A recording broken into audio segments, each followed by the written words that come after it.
Well, happy Saturday, folks. It's the real Captain Kirk here. It's the last day of September 30th here. We're live from One Bethlehem Plaza here in downtown Bethlehem, Pennsylvania. A lot to talk about today. We're going to talk about fires, droughts, floods, snow. We're going to say the snow word. Hurricanes, flu, retail sales, you name it. We're going to talk about it here today. Start with El Niño. Again, it's peaking. We expect to peak here again late fall, mid to late fall here, so November time frame. So you can see the oceanic temperature in the equatorial Pacific, very warm water, but really a lot of warm water out there. And again, this is kind of typical of a strong El Nino cycle here, and it'll have global implications at least for the next year. We actually are projecting La Niña by this time next year, so this will collapse as we go into 2024. One benefit we've seen this year is, again, the wildfires in terms of acres burned is 61% below average. So we've had a very inactive fire season here in the U.S., least in over 29 years. Can't say that up in Canada. Canada's had 43 million acres burned up in the far northwest territories where no one lives. So again, they're not really putting out those fires. But bad news is, again, we're projecting next year to be one of the worst in 6 years. So about 29% above average next year's wildfire season. So drought while it lasts, again, next year could be a much more active season. Dry to drought phases here across the U.S. is near the average. 56% of the country is in dry to drought phases. We typically have about 53% this time of year. A little shocked that this hasn't diminished as quickly as it would with an El Nino, but starting to see signs of that change. We're seeing some rain in California come in Texas. So again, this should continue its downward trend, but at least in 4 years as of right now. Tornadoes are the opposite end of the scale, most in 4 years, with 1,325 tornadoes reported this year. That's 23% above last year, 10% above average.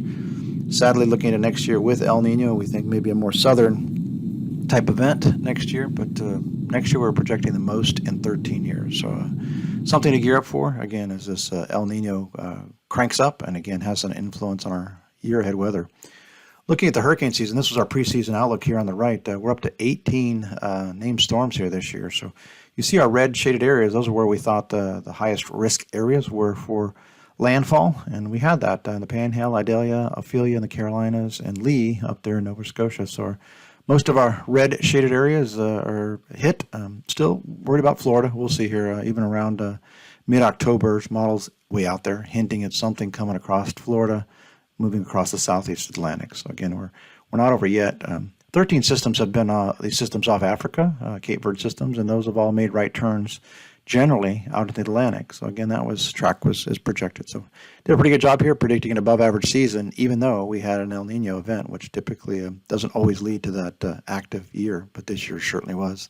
Look at the next two systems that are out there, Philippe and Niña, both making right turns. In fact, if you're in Ireland or Scotland, UK, it's headed your direction here as probably a subtropical low once it begins to lose its tropical characteristic here. Looking at the flu season here again, Australia left chart here again. So their flu season's always 6 months ahead of us because they're 6 months ahead.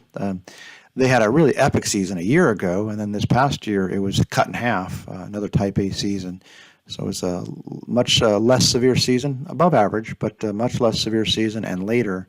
And chart right is the U.S. flu trends. Again, we had a very epic season, near historic highs last year, peaking Type A around Thanksgiving, and then it kind of plummeted through the season. Typically, we'd expect more of a late January, February type spike in flu activity, and that's what we're expecting this year. We're expecting a much slower start. Last year, we had really cold weather in the south, southeast, coldest in 20 years where flu starts.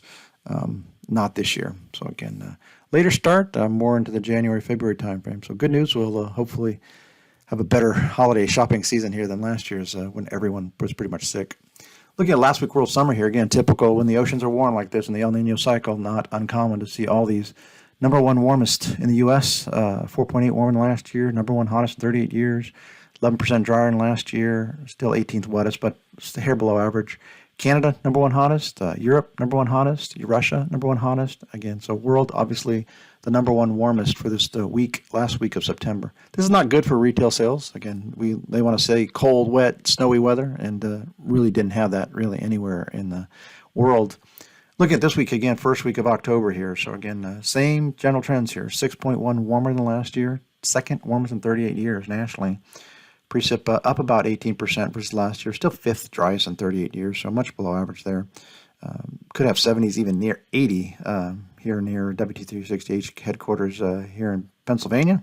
So many areas of the Midwest, Great Lakes, certainly 70s, maybe 80 degrees. So again, very unlike fall here right now, and that's bad news for retail seasonal sales. If we look at next week, getting into mid-October, there's going to be a brief shot of colder weather sweeping across the country here. Again, be very short-lived in the central U.S. Makes it to the East Coast here, so we're going to have a cool down next week. So if you like cooler weather briefly, it'll be next week, again, across the East Coast. Still looking very warm nationally, 1.7 warmer than last year, fifth warmest in 38 years, so much above average temperatures there. Precip, again, it's going to rain in some unusual spots of the west, California, so 51% drier than last year, fourth driest in 38 years. But all that wet weather in California, if that does materialize, will put an end to the fire season. So what few little fires are out there, we've had a lot of little fires this year, nothing huge. We'll certainly squash those as we get into early mid-October here. If we just aggregate these trends again for the first 2 weeks of October here, you see a lot of orange and reds. Again, a lot of the world is very warm, obviously, with El Niño. Sleep easy. Again, if you like cold, this is kind of typical. El Niño's falls tend to be milder, and then the winters tend to be a little bit cooler, colder, and snowier, at least here in the U.S. So we're talking to some of our financial services clients here this week, and again, this will be a retail-centric outlook you're looking at here, but it's kind of our Q3, Q4, Q1 into 2024. And again, you see the generally warmer bars left, warmer weeks this fall. Again, so that's kind of bad news for seasonal merchandise sales, retailers, overall economy.